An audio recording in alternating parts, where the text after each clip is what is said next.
shell კედელი. მაგალითად თუ დავხაზავთ სიტყვეს და გამოვიყენებთ მოდიფიკატორ shell. მივიღებთ სისქეს,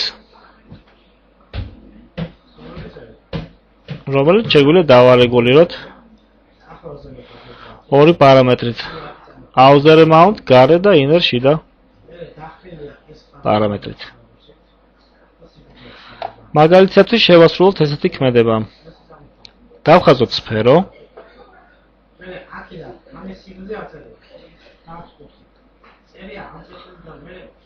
გამოვიყენოთ მოდიფიკატორი slice.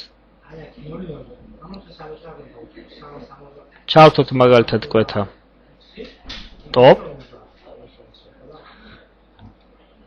შეგვიძლია გადავადგილოთ ჩვენთვის სასურველი მიმართულებით და შემდგომ გამოვიყენოთ მოდიფიკატორი shell. მივიღებთ შესაბამის სხეულის ფორმას. სადაც ერთდროულად შეგვიძლია ვარეგულიროთ slice plane-ით კვეთა, ხოლო shell-ით